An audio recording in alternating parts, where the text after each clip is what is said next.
માર્ગેશ છત્રીવાલા છે। હું ભરૂચ હાજીખાના બજારમાં રહું છું। મારી દુકાન પણ હાજીખાના બજારમાં જ છે। અમે ઘણા વર્ષોથી મારા પપ્પા છે, મારા દાદાજી છે, તે વખતની મારી દુકાન છે। અત્યારે નવરાત્રિના ગણતરીના દિવસો રહ્યા છે, ત્યારે કલાકાર મિત્ર મંડળો, શેરી ગરબા છે, મોટા મોટા વૃંદ છે, એ લોકો એમના ઇન્સ્ટ્રુમેન્ટની માટે આવતા રહે છે। અત્યારે ખાસ કરીને તબલાનું કામ જે છે પડી છે, સાઈ છે, આ બધું રિપેરિંગ કામમાં મારે વધારે જણાવી રહ્યું છે।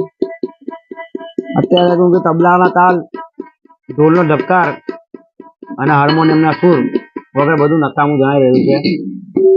તો છે કે હમણાં નવરાત્રિનું માહોલ અનેરો ટ્રેન્ડ ચાલે છે અત્યારે। ખાસ કરીને હમણાં તબલા, ઢોલ, હાર્મોનિયમ લોકો વધારે રિપેરિંગ કરાવવા આવે છે, નવા પણ લોકો લઈ જાય છે। લોકો ઘરે પણ માતાજીની ભક્તિ કરે છે, શેરીઓમાં પણ અનેક શેરીઓમાં બી આનંદ કરે છે।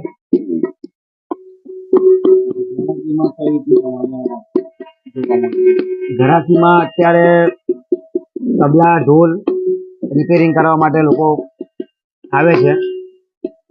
ઘણા લોકો લઈ ગયા તબલા, ભરૂચના કલાકાર મિત્ર મંડળો પણ લઈ ગયા છે, જે એમના વૃંદની હવે ફાઇનલ તૈયારીઓ કરે છે, જેથી કરીને પ્રેક્ટિસ માટે નજીકના સમૂહો રહ્યા છે એટલે તબલા, ઢોલક, કચ્છી ઢોલ એ બધું લોકો લઈ જાય છે। સારી એવી કામગીરી ચાલે છે।